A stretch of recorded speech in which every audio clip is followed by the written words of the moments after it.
Welcome to Behind the Muscle podcast. Today's guest is an IFBB pro bodybuilder.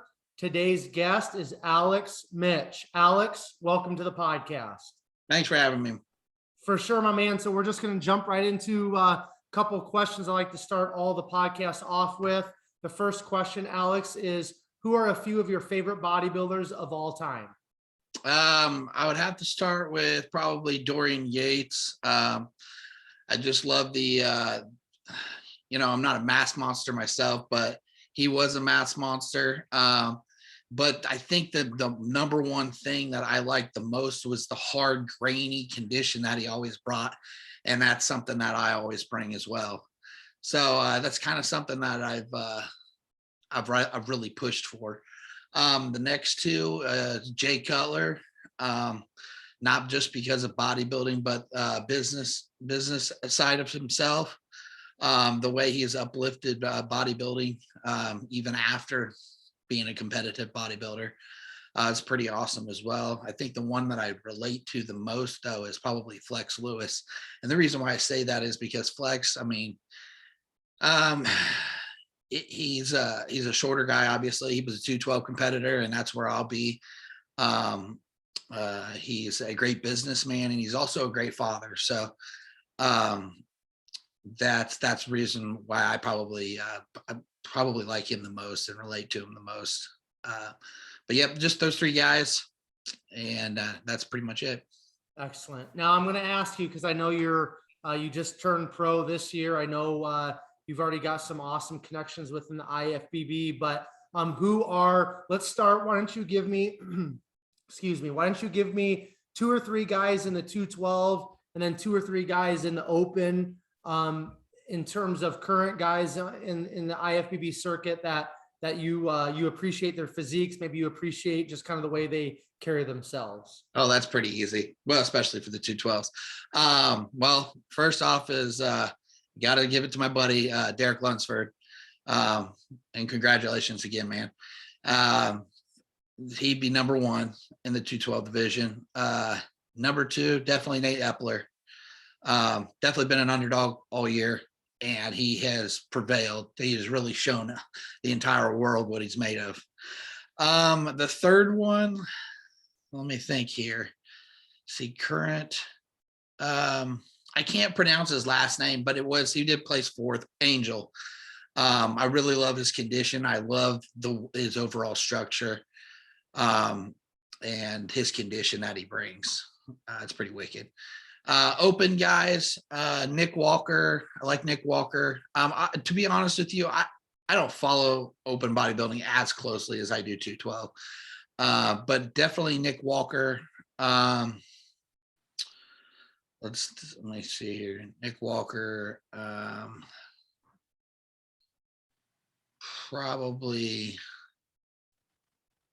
man, this is kind of tough.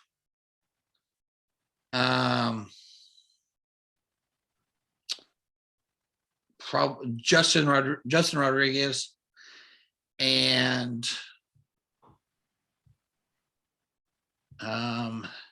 Dorian Haywood I really like as well.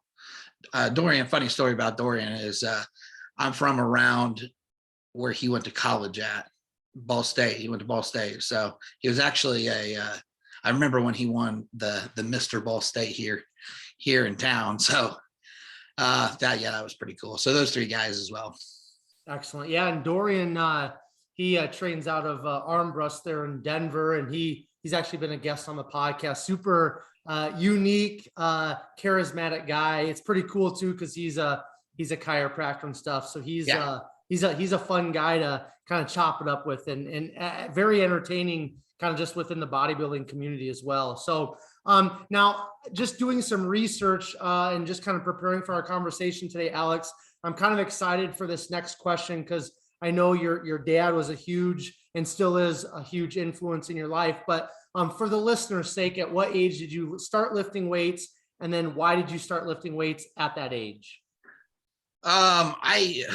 We'll start here. So I started lifting weights at age 13, and he's the one that took me into the gym and showed me around what to do. My dad was always not a bodybuilder, but he trained with a lot of the bodybuilders and worked out with them. And I think it was probably something he always wanted to do, but he was too busy building his business. So that wasn't like priority. What'd you say with the second question? Go ahead. No, you're fine. So you started at age 13, and it's because of your dad, correct? Yeah, correct. Yes. Okay. I was never really consistent with it until later on. I would probably have to say I was never consistent until I probably got into high school and started wrestling. So,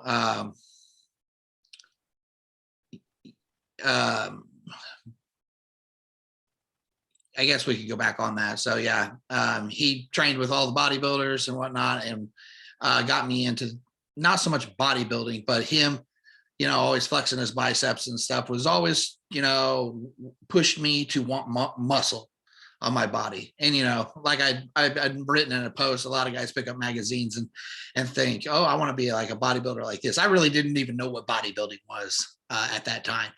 So, I was in all sorts of different sports when I was a child: soccer, baseball, basketball. I was okay at everything. I was never really good. I think that the best one that was the greatest at was probably karate, taekwondo. I was actually a junior black belt at 13 years old. And I never did accomplish getting my black belt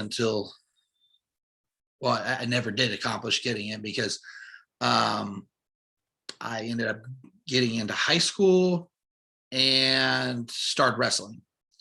So that was when wrestling started. And that's when I picked up weights and started to work out more. And I've always had a knack for lifting weights, and that's all I like to do.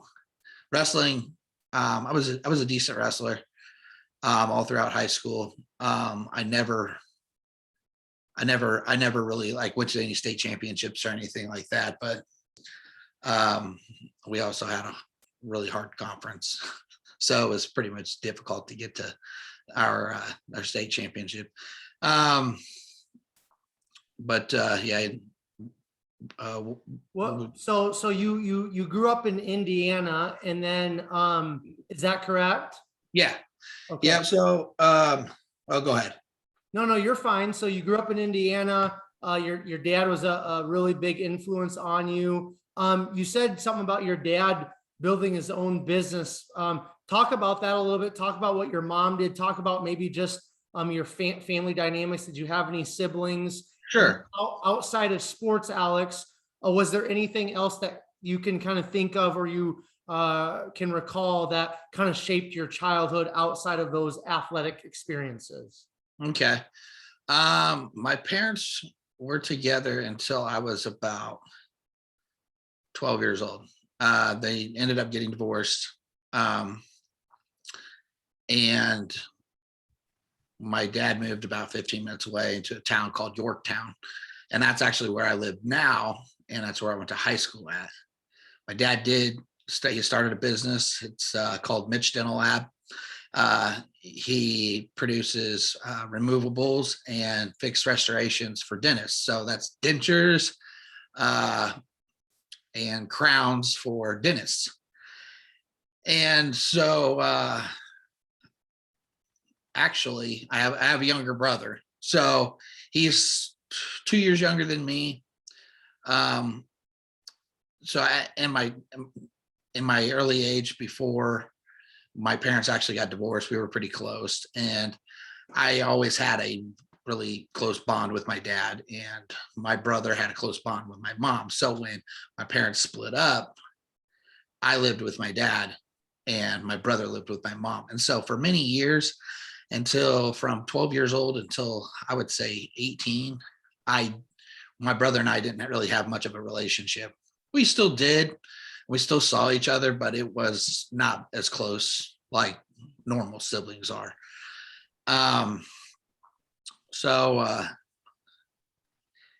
Yeah. So back to my dad building his business. All I can remember when I was a kid was him getting up early and going and coming home really late. And it never really crossed my mind of how many hours he had to put in order to build this business until I was older and realized like, wow, this took a lot. And the coolest part of all of it was my brother and I both played sports. He still managed to be at every single sporting event, whether it was across the city, across the state, it didn't matter. He was still always there. So I thought that was pretty neat because it's pretty easy to just shove that off to the side and say, I can't make it or For sure. whatnot. So trying to think of anything else molded me outside of, the sports and stuff that I did. Probably my friends, honestly, growing up, especially when I hit high school. I think I wanted to be done with sports and just hang out with friends. And then we can get into all that, because when high school hit, it was mainly about hanging out with friends and, partying and stuff like that. That's all I wanted to do when I was young, from, 16 years old until I was like 21, is, hang out with my friends on the weekends and drink alcohol, typical dumb teenager stuff. And I remember specifically, I don't know, I think I was 19. I wanted to get into bodybuilding so bad. I even sat down and wrote my own nutrition plan and tried to follow it. And I couldn't, because the weekend would hit and I would totally quit everything and go drink with my friends, go to the bars, do whatever. And so, I always told I specifically remember telling one of my friends, one day I'll get back into it. And they're like, no, you won't. No, you won't. Well, I kind of think I proved them wrong. Right. Yep. Let me interject here quick, Alex. I want to touch on a couple of things before we get too deep into the bodybuilding stuff. Now, you brought up the fact that your parents got a divorce, when you were fairly young. What did that do to you, if it did anything? Obviously, it sounds like, it hindered your relationship with your younger brother a little bit, but in terms of you just growing up, and you and I are right around the same age. So kind of like when we were growing up, divorce kind of started to be a little bit more common, but it's still, when we were growing up, it's still pretty uncommon, especially when you're from a smaller area in the Midwest, like you and I are. But what did that do to you? Did that affect you immediately or not really? I can honestly say, I was like 12 or 13. I was around 12 or 13. It affected my brother. I watched it affect my brother. He was more manipulated. I shouldn't say that. But he was just had a younger mind. I realized what was going on. And so I just accepted it for what it was. And honestly, it was probably a better thing to just not hear my parents argue back and forth. And that was probably more of a relief to me than anything. So, okay. Yeah, I wouldn't say it really affected me at all. Okay. And then, the second thing kind of want to pull from you is, you said like when you were like 18 or 19, you wrote yourself like a bodybuilding diet and things like that. And you kind of recall, like, I want to do bodybuilding. Like, where did that come from, do you think? Because I mean, like, you said your dad had an influence in kind of getting you into weights, and he, was around bodybuilders and kind of, had that connection and kind of like gave that to you. But when you were a teenager, because you said you were kind of just partying, chilling, hanging out with friends, but what was it that kind of like was drawing you to bodybuilding and was kind of like just pulling you in that direction, even though you weren't really involved in sports at that time and you were just kind of like, hanging out, so to speak? What was that? I'll tell you what it was. So all growing up, I always had a six pack. I was always really lean. And I never really had to worry about the food that I ate to look semi-athletic. All the drinking of alcohol that I did, at 18, 19 years old, I started to get like a belly on me. And that's what pushed me to be like, okay, I want to get back in shape. I want to do something about this. And so that's why I was like, I started doing a little bit of research on the computer. I really knew nothing. My mom had a dietetics degree, and she always taught us about nutrition and stuff. And I'm pretty thankful for that, because it's helped me out. It helped me out a lot when I was younger, because a lot of people didn't know what carbs were, or what protein was, or fats. And I actually knew what was what, but I didn't know how to formulate a nutrition plan to really get me what I wanted. So, but I tried. For sure, for sure. Now, when you were kind of getting towards the end of high school, I know you were partying like most of us were at that age and stuff, but most of us on some level have a thought of kind of like what we want to do post high school. We have a thought of like maybe a direction that we want to go with our life, even though most of the time at that age it doesn't come to fruition. But Right. what were you thinking about when you were when high school was winding down? What were you thinking about doing? And then what did you actually go do once you graduated high school? Okay, so I was going to go to a 2-year technical school here in Indiana, and I decided not to, and that was actually for dental technology, what my dad does for a living. And I was going to work for him. I actually started working for him at like 16 years old. So I had already been working there. And so I didn't go because, again, I was a stupid young kid and wanted to hang out and party with my friends and didn't want to leave them. At 18 years old, I actually started dating my now wife, and mother of our one child and our other child that's due in December. And I didn't go to college. So I said, I'm going to take a year off. And what I hear a lot of kids say, I'm going to take a year off and think about it. Well, we all know what that means. All I wanted to do was party. So I think it was 2 to 3 years after. It was 2011. So this would have been 3 years later. I got fed up with the direction I was going. I noticed I wasn't going to make any more money. I was still working for my dad, but I was kind of stuck in a dead end job, or I just wasn't going to advance on. So I decided, okay, Dad, what can I do to make more money? And he pretty much said, you need to go back to school. And so we found a technical school in Draper, Utah. Now remember, I live in Indiana, so this is clear across the country. My wife just graduated from Purdue University, so she was my girlfriend at the time. But so we picked up and we moved to Utah, and my brother moved with us as well and went to the same school. So what was cool about this is they actually packed in about 2 years worth of schooling into 9 months, I think it was, or maybe it was 11 months. So I went to school out there, and that's when I got away from all of my friends and realized I was only a social drinker. I never wanted to party and never wanted to drink without them. And that's when I went back to the gym. And that was where everything started with bodybuilding. And so yeah, we moved out there, and that's where the journey begins. So why don't you before we get into the bodybuilding journey, Right.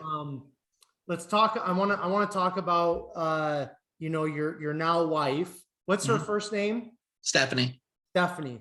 I want to go there before we kind of fully immerse ourselves into bodybuilding talk, because I know we're going to get going at that point. But it's always important for me because I know, again, just doing a little bit of studying up on you before we have our conversation, Alex. I know that you have a child. You have a child on the way. You're married. I'm assuming family is very important to you. But Stephanie, at that point, you said she just graduated from Purdue. Would you say, starting to date her coming into your life, was that a big positive at that time for you before you guys even moved out to Utah? And then just talk about how she has impacted you and what she's meant to you, through the years. And then also follow that up with just talking about becoming a dad, and then we'll kind of transition into bodybuilding. Okay. So yes, a very, very positive, because don't think I would have ever grown up per se without her. She just pointed me in the right direction and kind of got me away from doing all the dumb things that I was doing. I think a lot of females do this for a lot of good females do this for a lot of males, and she's very intelligent. And so I had a hair there. So we basically, like I said, we moved to Utah, and, getting away from the lifestyle that we were living was probably just the greatest thing ever. I without her, I'd have been a lost person. It was probably, we probably, I think moving to Utah was the biggest thing for the both of us. Like I said, because it got us out of the lifestyle we were living. But anyway, so we just need to fast forward, because there's nothing more I could say about that. Our son Jackson was born in 2018, and I gotta say, being a dad is probably the hardest thing I've ever done, but one of the most rewarding things I've ever done as well. For sure. Something, because I know your dad had such a huge influence on your life. What's something, being a dad, and obviously your son's very young, you got another one on the way, but what is something that you kind of hope, Alex, that you can pass on to your kids as they grow up and as you have that opportunity to be their dad? Kind of like what my dad did. Just, it's really not about telling them anything. It's just showing them. My dad never told me how hard he worked. He never told me that. It was when I was older that I realized and saw how hard he worked. And I think that's the main thing, is showing your kids how hard you work, because nobody in this life is going to give them anything at all. Especially, I mean, with the way the world is anymore, it's harder and harder. So I think that's probably the biggest thing, man. Perfect. All right, we're gonna transition into all things bodybuilding. So you moved out to Utah in 2011. You said kind of started the trade school, and that's kind of where you went back to the gym. So talk about getting back into the gym. Talk about how you kind of started dipping your toes into competing, and let's just unpack the bodybuilding stuff. Okay, so it wasn't me that actually wanted to get into bodybuilding. When we got to Utah, my wife had a friend that did a bodybuilding competition. It was a girl. She was, I think she was doing bikini, and she went and watched her, and then she came back home. I don't know if I had the opportunity to go, or I didn't want to go, or whatever it was. But she told me, hey, I want to do this. I'm like, oh, okay. Well, that sounds fun. Me, I just like lifting weights, and I just wanted to look better. So that's what I was out to pursue, was just looking better. And I think I just took one extreme to the next, step by step. And so she started working out as well. And so our time was up in Utah. My dad, it was perfect timing, because the manager at my dad's business had stepped down, and he wanted to bring me on. So we moved home, and that's where I began. And so I got my gym membership at the gym, the local YMCA, but it was the only thing we have here in town. So that is where I worked out for years before that, or whatever you want to say. So I went there, and I think one day I was just working out, and this kid named Antonio was like, "Hey, you got a pretty good build on you." He's like, "You ever thought about doing a bodybuilding show?" And I'm like, I've kind of thought about it, but never really put any thought into it. He goes, "Well, I'm gonna do." He's like, "I'm gonna do my second bodybuilding show around April." I'm like, "Oh, okay." So I think this was going to be April of 2012. It's been so many years. I don't remember. It was several months away, so I knew there was plenty of time to kind of get ready and whatnot. But I really didn't know how to get ready for a bodybuilding show.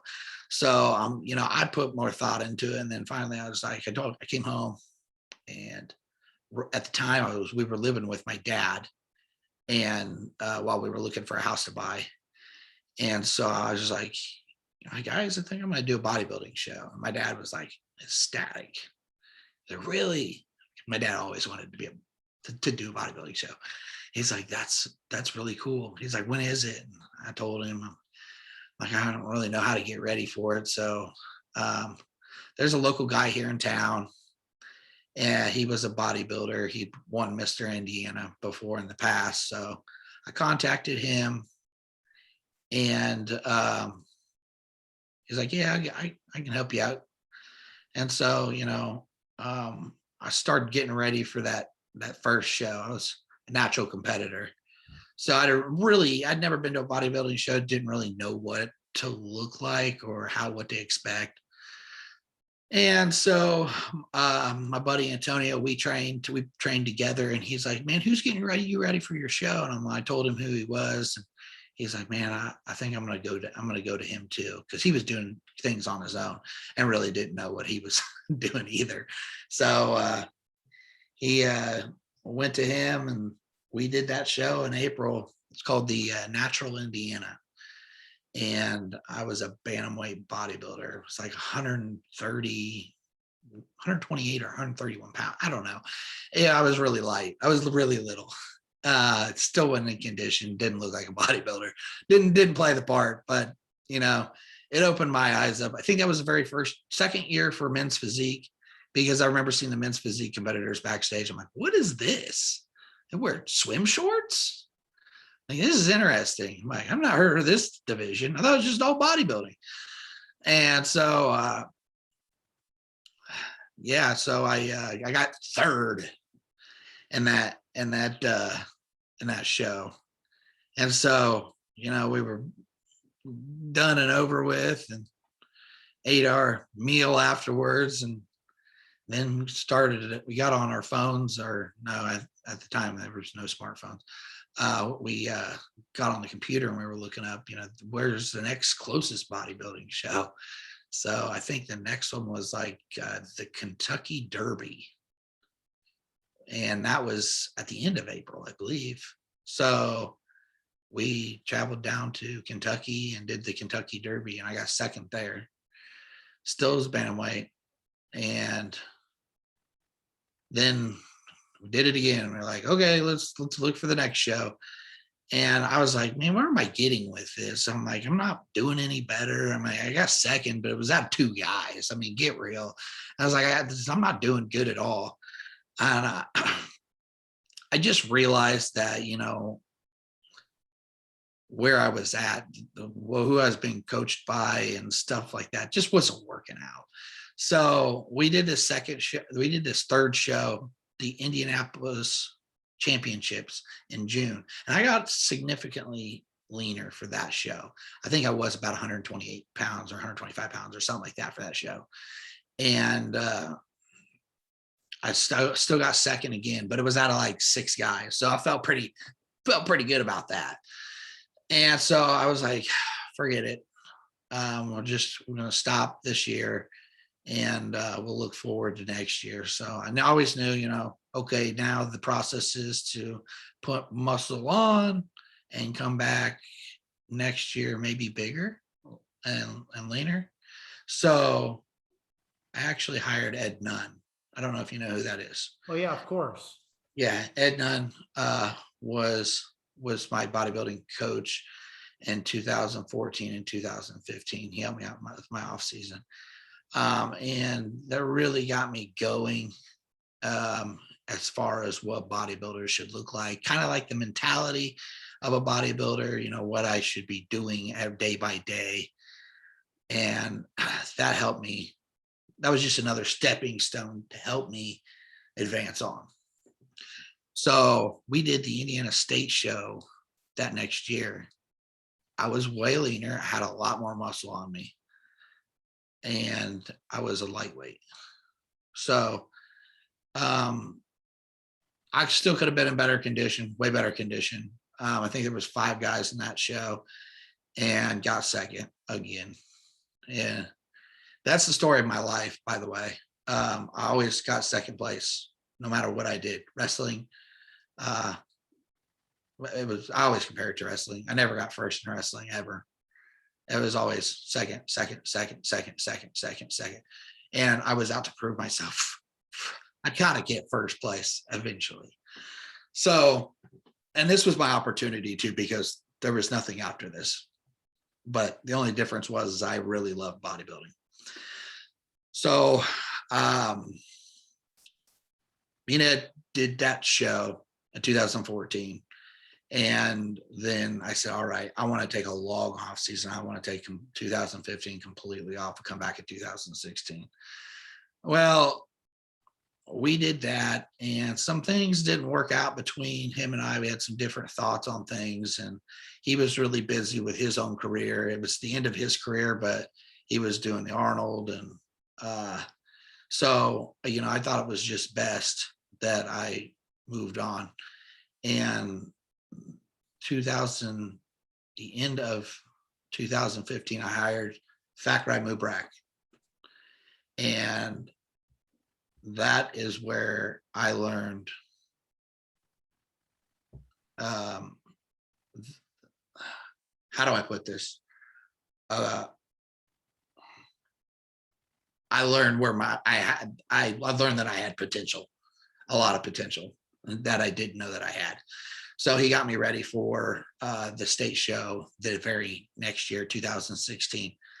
And I got first place, the best condition I've ever looked at the time, like light years away from what I had looked like before. And I was a welterweight as well. So that was even bigger achievement, was to jump another weight class and be even more conditioned than I'd ever been before. A lot of people don't know this, but in 2016, I also did junior nationals. And the reason why I did it was because my wife was going to be in the show as well. She was doing figure. And all I really had to pay for was a tan in order to go, because the ticket was going to cost me just as much. So I actually did classic physique. And that was the first year. I don't know if in 2016. And so I got on stage, and I think there was 42 guys in my class. I remember getting off stage. I'm like, I don't like classic physique. This is not for me. But if I had never done that, I would have never met my coach now, Jason Theobald. So, things happen in weird ways. So I'm thankful for that. So I want to jump in here really quick, Alex, before we keep going. Yeah. I want to ask you, because you said something that kind of piqued my interest. So I want to pull back the layers a little bit. So when you connected with Fakrai, you said he's like the first person that kind of instilled in you this self-belief or this understanding, like, hey, you've got some potential here. Yeah. What was it? I mean, because obviously Ed Nunn, IFBB Pro, I followed him when he was kind of in his heyday or whatever. I mean, definitely a legit pro bodybuilder. Sure. But what was it about Fackery that he kind of instilled that belief in you that you had potential? Was it something that he said? How did that come to be? I'm very interested to know that. He said at your young age, you don't see a lot of guys that have hard, grainy muscle like you do and dense. And he's like, you have a gift there. And I took that to heart, man. I mean, that was pretty awesome to hear that from a guy that's coached many, many people in the hundreds of thousands. I mean, he's probably thousands of people, but that, and the fact that I was able to see myself getting the type of conditioning that I got in. And that was just the beginning of that. Like, that was just the tip of it, because the conditioning only got better and better and better. So yeah, that was probably the main thing when he told me that. I thought, that was huge to me. For sure. So you said you went to the 2016 Junior Nationals.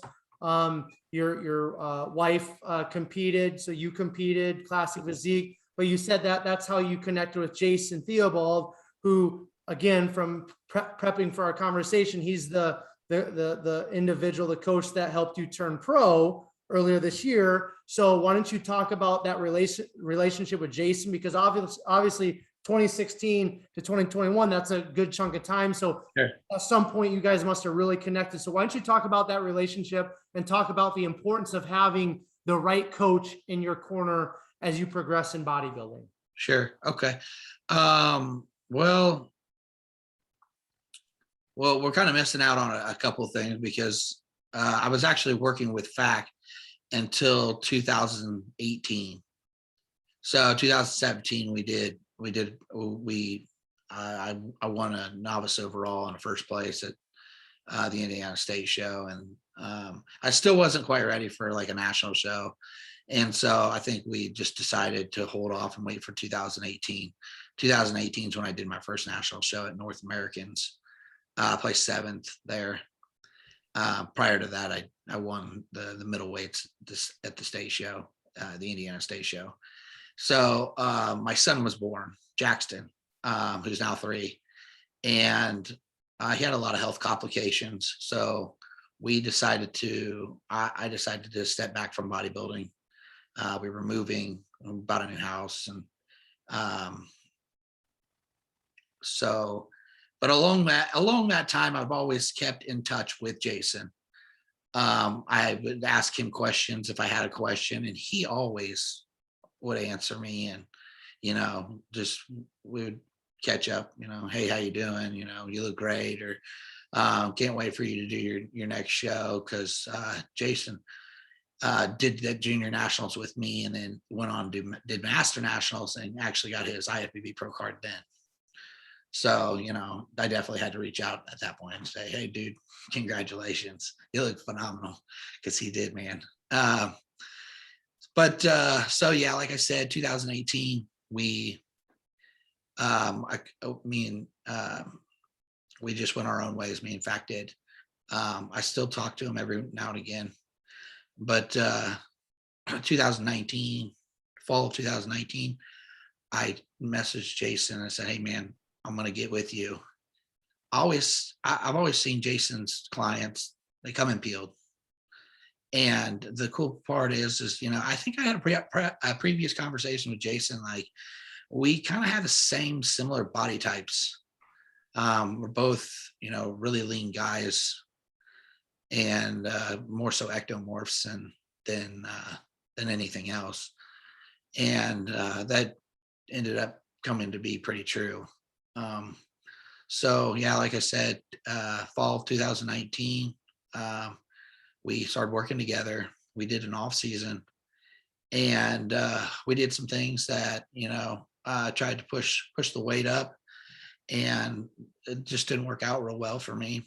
And I'm all cool with, trying new things out. And so Well, like I said, just didn't work out.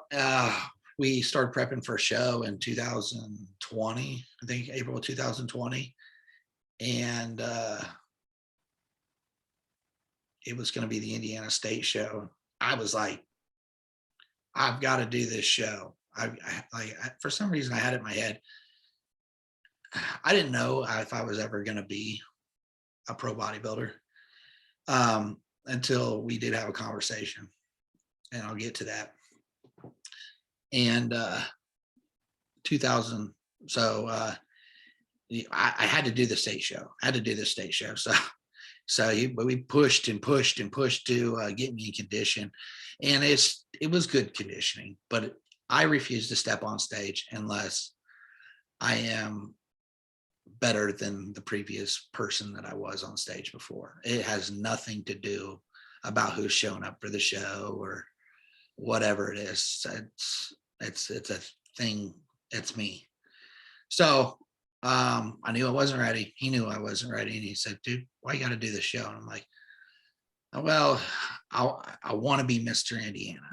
And I said, that's the biggest thing. He said, well, there's, we got tons of time. We'll just do the shows later. Well, I hadn't told him this, but I wasn't sure if I wanted to keep competing anymore after this show. And I'm crazy for saying that. Because I got on the phone with Pam Betts, which was the promoter of the promoter of nationals. And this is all during, the crazy C word. I know we can't say the word. So it's all during that time. And so nobody had an idea where the show was going to be at. So she told me, since, we're dealing with people's shows getting shut down and stuff, they were going to waive all the qualifications. So I was like, I know if I get in condition, I can hang at that level. I knew I could. And so I called Jason. I said, hey man, this is what's going on. And this is what they told me. And he said, I said, do you think I could, be top 5 or, possibly even go pro? He goes, absolutely, dude. Absolutely. Without a doubt in my mind. And so I think that conversation instilled in my head, like, all right, you can do this. And I don't know if you've seen my competition history, but it's all been an incline.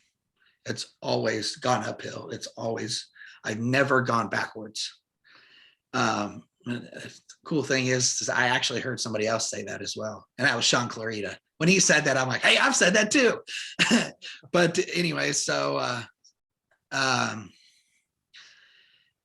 we started prepping for that show, the Nationals, and I got on stage and I placed 6th at that show. And, my previous national show was North Americans, placed 7th.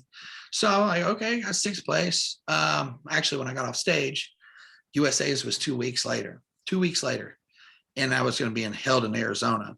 And when I got off stage, my wife came up to me with our son and said, we're doing USA's in 2 weeks. I'm like, I didn't even have to say anything. I'm like, thank you. So I was pretty ecstatic about that. I'm like, because I knew at this point, that was my biggest eye opener, was at the Nationals, getting 6th place. Really, I thought I had 5th, but it doesn't matter.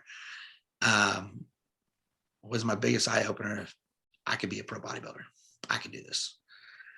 And so we went on to the USA's and got 4th place. Came in a little tighter. I think we filled out a little more for that show.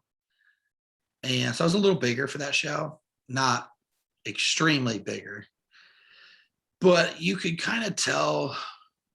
I remember I'd start dieting in April. You could kind of tell my body probably was a little tired. I heard this from a couple of people after I went pro the next year. They're like, you could tell majorly between your last year's and this year's, you just look more refreshed. So, well, after USA's, we shut it down. And 2021, the marker was North Americans. That was going to be it. And I had planned, if I didn't get it at North Americans, I was going to do nationals. And you'll hear about why I'm crazy for saying this, and why my wife is crazy as well. So went to North Americans, and lo and behold, that's where I got my pro card. And like I said, I told you, I hope it would sound crazy for saying this, but our son's supposed to be born 2 weeks before nationals. And so I'm very thankful that I never had to do it, because I would not want to put my wife through, me getting ready for a show, and then us having to travel with a newborn child to a show. So, but she was all about it. And so was my family. I tell you, you probably read in some of my posts, my family goes with me to all of my shows, and they do. They're like chomping at the bit, the biggest fans you could ever ask for. I'm sure you watched the video where they had that banner made. Actually, it's that banner right there. And yeah, just coming out to that at North Americans was like bigger than actually winning the show, to be honest with you. That was the coolest thing. Alex, I want you, you're right. I read your post that you put up here recently about, being able to walk off stage, and your dad was there, and like you said, other family, but obviously a huge moment in your life, earning your IFBB pro card. But talk about the emotions of, that day. Were you pretty confident that you were gonna, win that day? What was your mindset like? And then when you actually found out that you got that pro card, talk about some of those emotions, because that's something that somebody like myself, like and probably a lot of the listeners, we're never going to get to experience that. So if we can kind of just hear from you guys what that's like, it's kind of exciting, at least for me. So talk Sure. about that. Okay. I will just start with prejudging. We went out to prejudging, and they had me in the middle at first. I was in the middle. Then they moved in Jaden and compared him with Jason, which ended up being second and third. And at the time, I got moved out, and so I'm like, great. And I just kept posing. And then they moved me in, after we hit our back shots, and that was when I got really pumped. And we finished up all of our posing. And, I was kind of waiting, because I thought Steve was going to run us through another round of posing. And then he's like, thank you, gentlemen. I'm like, I was just like shocked. I'm like, what just happened? So we filed off stage. I was pretty pumped at the time. It's really weird, but I had this sense of anxiety that came over me. And I think it was just because I had to wait all day to find out who won. And I'm not a real patient person, even though I'm a bodybuilder. You got to be very patient for this stuff. But I had a lot of anxiety, and my wife tried to settle me down. When I have anxiety, and I'm not a high anxiety type of person. I couldn't calm down. And she even text my coach and was like, hey, you need to, would you mind, giving Alex some positive words? And he did. And it set me straight. He's like, dude, your mind will play tricks on you when you're taking pictures in different places. And looking at your pictures, I'm like fretting about how I look. I'm like, okay, I know that if cortisol is a real thing, like, we do not want to start holding any water, which I'm not really a person that holds any water hardly at all. But still, I had to try to calm myself down. But normally I make a lot of friends at these shows. I hang out with everybody and talk and whatnot. I stayed completely secluded from everybody. I stayed out in the hall, just with my sweatshirt over me, with my phone in my hand, or trying to sleep. And then finally, I saw red on my phone that, okay, Open Bodybuilding's up. So got on down there and whatnot, and really weird. But as soon as we all filed on, we did our routines and whatnot. And as soon as we filed out on stage, I had this sense of, it was like, you see in movies, that sunshine that comes over you, and it's like, oh, I'm like, I feel like I'm gonna win. At least I'm gonna win the middleweight division. So they called Jason out for third, and then Jaden out for second, and then me out for first. And I was right about that, and I was pretty ecstatic about that. But the job wasn't done yet. At North Americans, top 4 as the overall pro card winner. So I was extremely pumped about that. Got off stage, stayed down there, and one cool thing was, I remember looking down at the judging panel, and Steve pointed at me, pointed at the other guy, and pointed back at me, and tossed a ball up in the air like this and hit it with a baseball bat. Like, I just hit a grand slam. Like, I'm not sure what that was all about. Maybe one day I'll ask to see if he remembers, but that was pretty cool. But anyway, so I got off stage, and we filed back on stage for the overall comparisons. And when they had lined us all up, I always thought it would be an emotional moment for me at that point, but it wasn't. It was like a sense of relief. So they brought us out on stage, and they called me out, and I'm like, yep, I knew this was happening. So I got out. I went out there, accepted my IFBB pro card, and as you can see, the emotions didn't start flowing until I got off the stage and saw everybody else. But yeah, that was it. I guess for me, it never really hit until I was home, seeing everybody, and they're like, oh my gosh, you're an IFBB pro now. They're like, still, yeah. They're like, how do you feel? Do you feel any different? I'm like, no, I'm the same person. Yeah. All I know is that I'm not up here anymore. I'm down here, and I've got to work back up here. So, it's just, that's what it is. For sure. And I think that's a healthy mindset to have. Now, before we transition here, I want to touch on Jason, your coach again. What do you feel like? Obviously, you guys have been working together for a handful of years now, and he's the gentleman that helped you turn pro.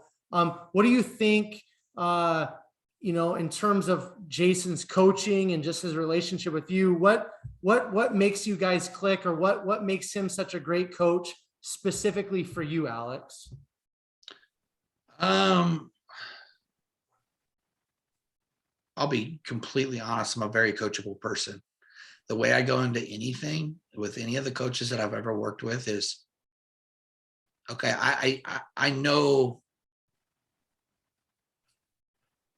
I pretty much act like I know nothing, and I'm going to follow your plan to a T, unless it's regarding, I know it's going to hinder my health or big time or something like that. I'm not a dummy. So, and I've been around the block, and I know plenty of things. So, I think what works well for us is that we have similar body types, like I'd mentioned in the past. That's very helpful. He knows, hands down, I'm going to follow whatever he tells me to. So, I really can't say much on this. That the reason why everything's just got to be laid out and I follow it.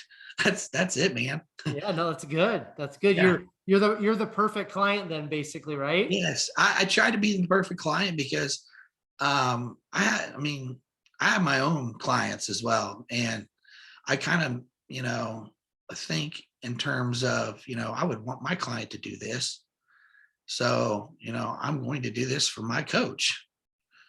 So that's basically what it is. So what is your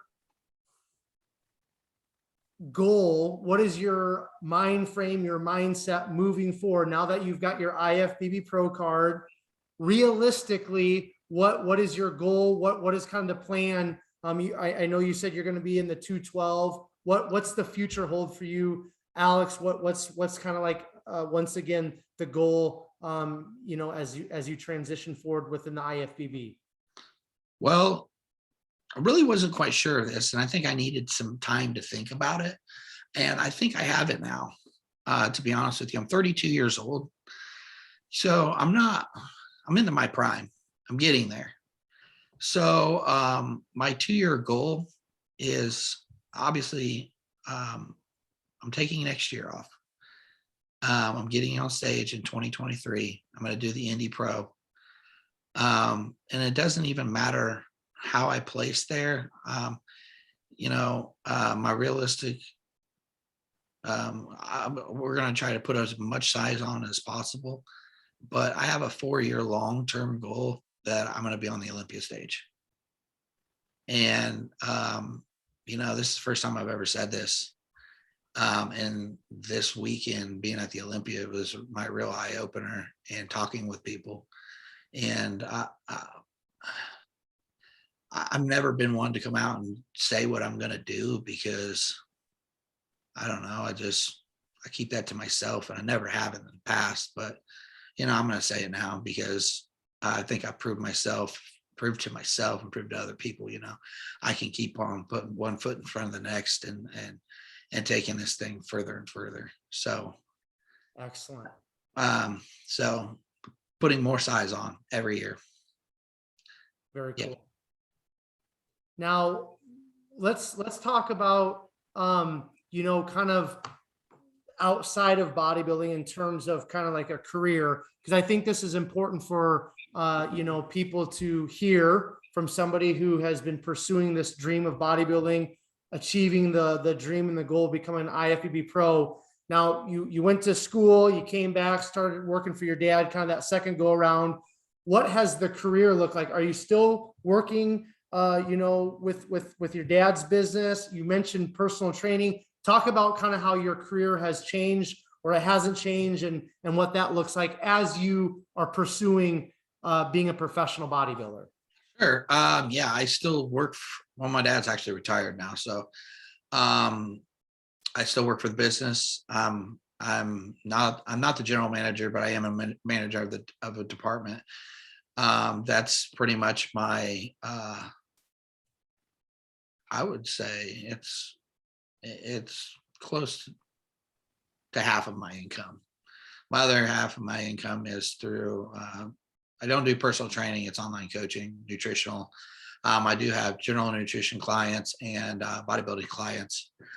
And we've got some other things set up in place. We'll be opening a gym here in our town here in the near future. Just kind of had some hiccups along the way, and finding out I had to get done with prepping for my show, finding out my wife was pregnant. So that'll be the next thing that we'll be doing. We also just partnered with Rejuvenation. I think it's Rejuvenate. Yeah, Rejuvenate TRT clinic to take on some of their general nutrition clients. My wife and I. So that should be that's kicked off and going well. Awesome. So that's pretty much it. So have you found it difficult, or have you actually kind of appreciated having a career as you're pursuing the bodybuilding dream? What does that look like? Has it been difficult, or has it been kind of, a breath of fresh air to be able to go to, something outside of bodybuilding career wise to kind of get, get your mind off the bodybuilding? Or what does that look like in terms of having something outside of fitness, having something outside of, bodybuilding in terms of a career? Are you talking about my full-time job? Yes. Okay.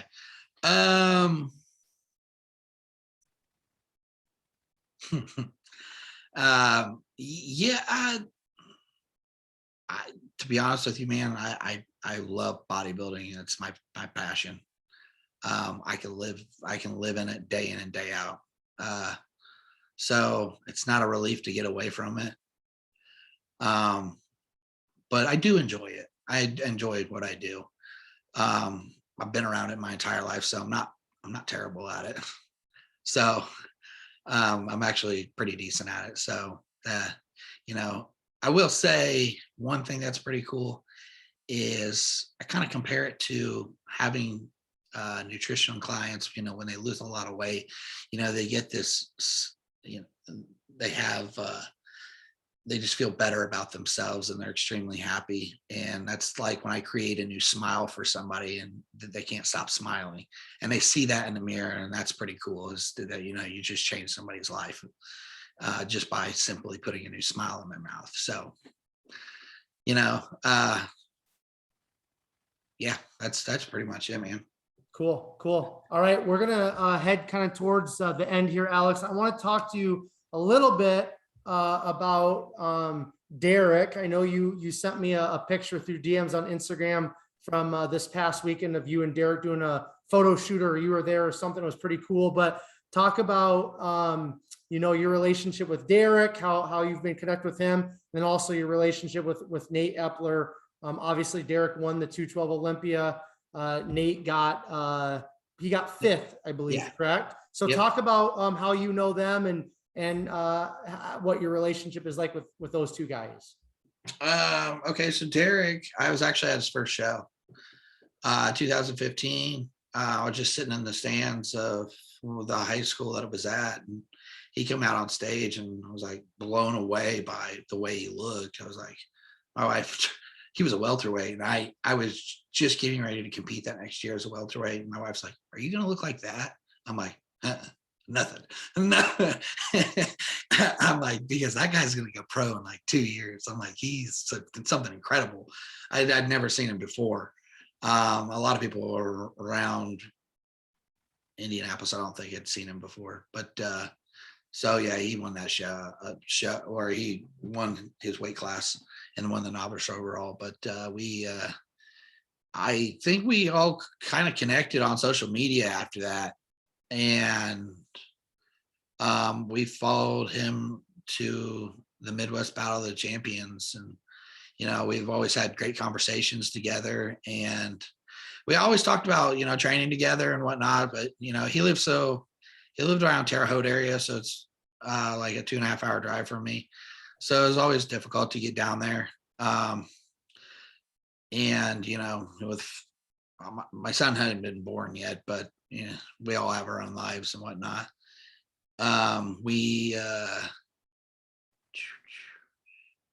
But we've always supported Derek. I think a lot of Indiana has always supported Derek, and he's a very genuine person. I think you can tell that just by the way he talks and carries himself. But we are going to be going to his wedding in March.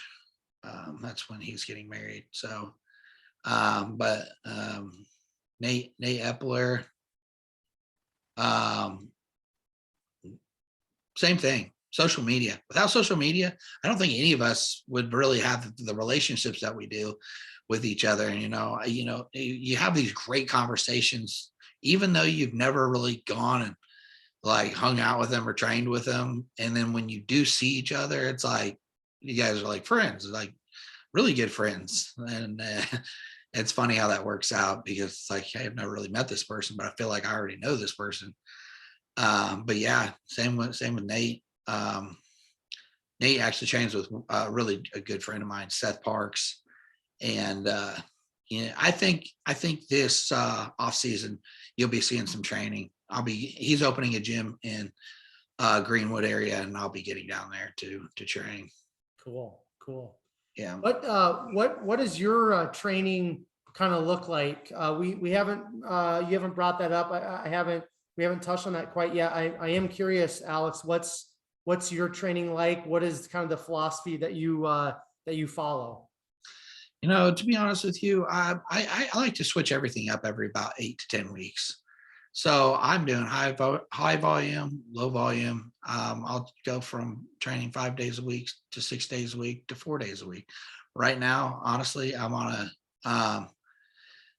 a 4 days right now off this rebound, and I really enjoy it because I'm getting a little more family time at home, and but I feel like I've really put a significant amount of mass on.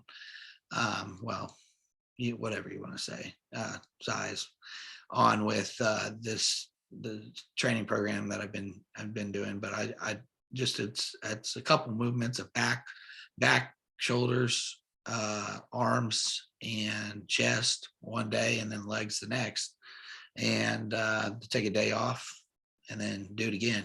One's geared towards strength, one's geared toward hypertrophy. So, I probably would say I'm more of a hypertrophy type of person. I've never been one to really push hard for strength. I do have some programs that are set up for strength, but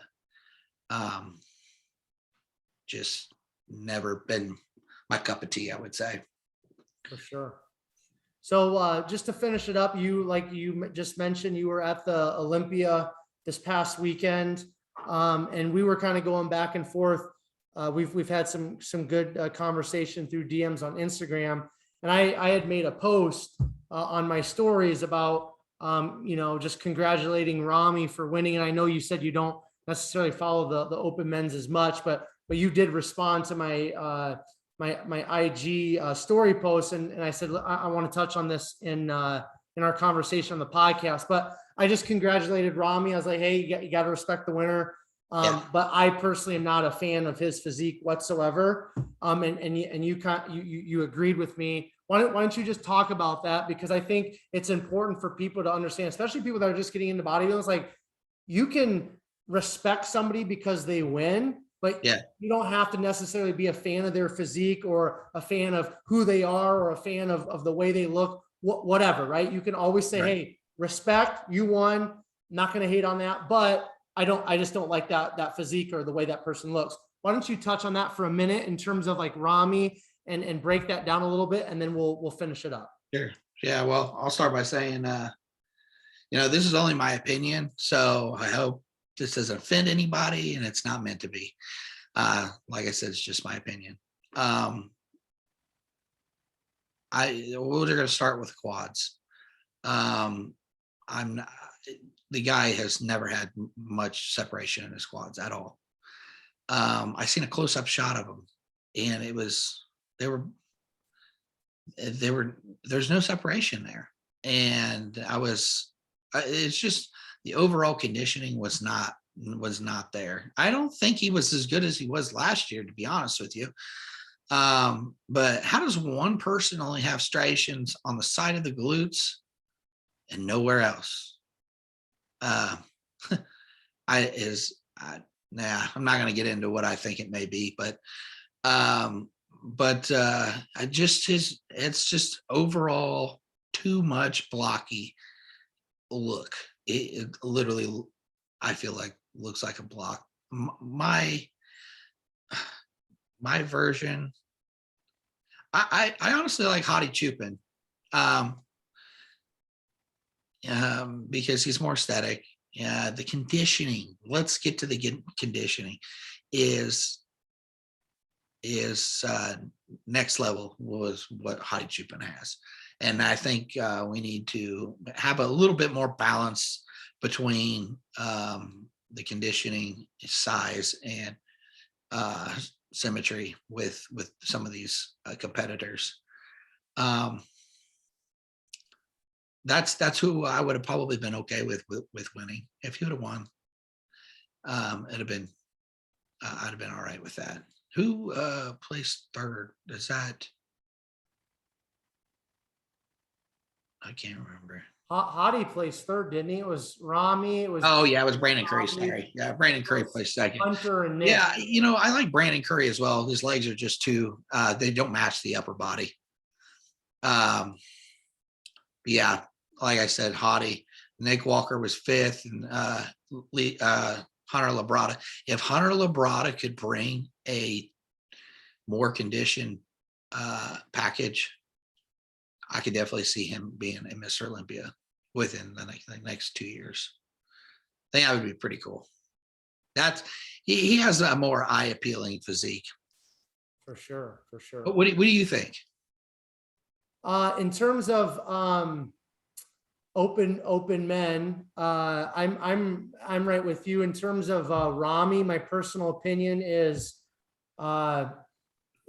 it's just I look at his physique and I just it's not pleasing to me whatsoever. And all these people always talk about, somebody that has the mass. I'm like, okay, but if you go back and look at when Ronnie first started winning, like in 98, 99, dude, he had the mass, he had the conditioning, he had the aesthetics. It was an amazing physique. And then, he kept packing on.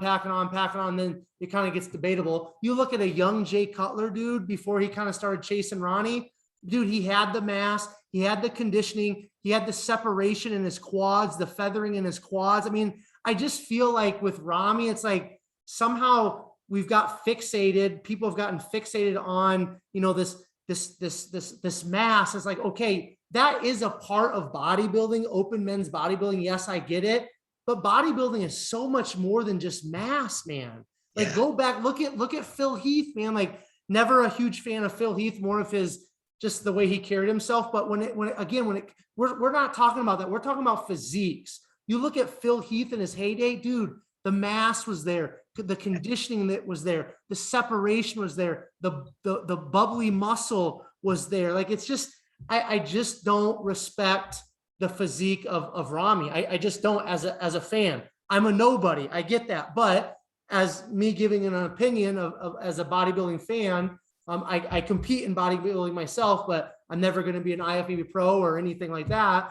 But it's unappealing. It's unattractive to me. And I feel like for the sport overall, when you have people looking at the sport and it's like Big Rami is kind of like the figurehead, I just don't see young people wanting to be like that.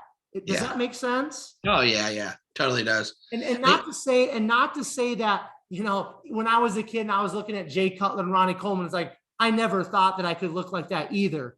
But there's just more of a reality of I don't know, their physiques are just more appealing to the eye. And it's like, okay, this is something that happened. Yes, genetics, but also through hard work. I'm right with you. I'll come out and say it because I've heard a lot of, top pros and retired pros talk about just the shots that Rami's taken. He's done stuff in his legs, and it just, I don't know, man. It's just kind of gross and nasty to me personally. Yeah, totally. Yeah, that's exactly, we're chasing this mass game again too much. And we're going to keep rewarding it. Guess what that's going to do to these other competitors?